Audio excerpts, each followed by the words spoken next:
California Bay Area residents are living on a tectonic time bomb, according to geologists.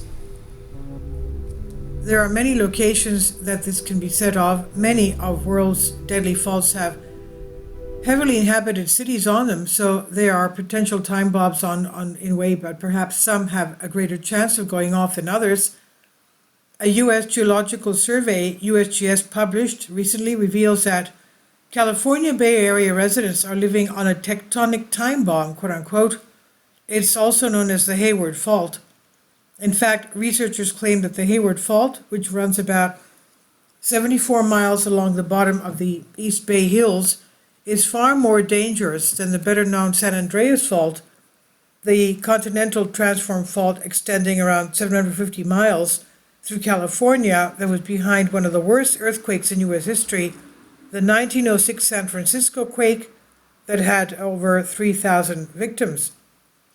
The USGS and partners have worked together to anticipate the impacts of a hypothetical magnitude 7 earthquake on the Hayward Fault before it happens, so that people can use the latest science in their efforts to become even better prepared, said Ken Hudnut, USGS science advisor for risk reduction and one of the lead authors for the Hayward earthquake scenario, published by USGS. And according to the report, at least 800 people could be victims and 18,000 injured in a hypothetical magnitude 7 earthquake on the Hayward Fault centered below Oakland. In addition, fires triggered by damage from the main shock could burn down 52,000 single-family homes. More than 2,500 people may need to be rescued from collapsed buildings, while more than 22,000 people might require rescue from stalled elevators. Water distribution systems in the Bay Area could also be impacted. The report predicts that East Bay residents would lose water service for at least 6 weeks. Others may lose water service for as long as 6 months. The lack of normal water service would also prevent the efficient suppression of fires, and that's a huge risk, considering 90% of the damage in San Francisco caused by the 1906 quake was from fires it started and not from the shaking of the ground itself. This fault is what we sort of call a tectonic time bomb, USGS earthquake geologist emeritus David Schwartz said to the Los Angeles Times, as reported. He said it's just waiting to go off. In fact, according to Schwartz, the Hayward Fault is especially dangerous because of the density of the population directly on or astride it, which would include San Francisco, and the amount of infrastructure that crosses it. The fault runs through heavily populated areas including Richmond, El Cerrito, Berkeley, Oakland, San Leonardo, Hayward, Union City, Fremont, and San Jose. Awareness of the potential danger of an earthquake along the fault has grown over recent years, thanks to the efforts of officials. The Hayward Fault runs beneath the foundations of more than 300 buildings and other structures. One such building, the University of California's Berkeley Memorial Stadium, is nearly bisected by the fault and has been retrofitted to withstand shaking and fault offset, the report says.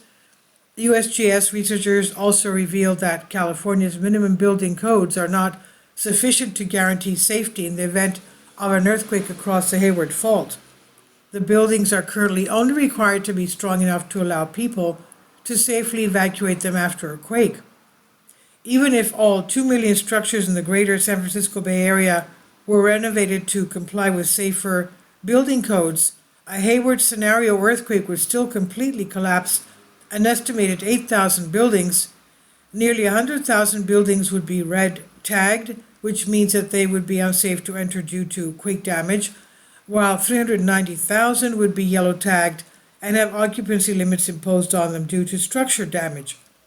The potential scenario could also result in at least $82 billion in property damage. The Hayward Fault typically produces a big earthquake about every 150 to 160 years.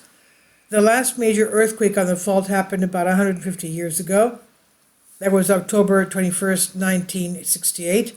That quake had a magnitude of 6.8, and it injured 30 people and had 5 victims. It also caused about $350,000 in property damage in San Francisco alone. And Schwartz noted, even given the uncertainties, we are definitely closer to the next one than we are away from it. And this is on Bended Reality. Please leave your comments and thank you for your support. Finally, support my Patreon account. The daily posts are 5 videos daily, and they are totally different from what I have on my YouTube channel. Thank you so much for your support and that you find all my content so interesting. You'll find the Patreon account details in the description box below.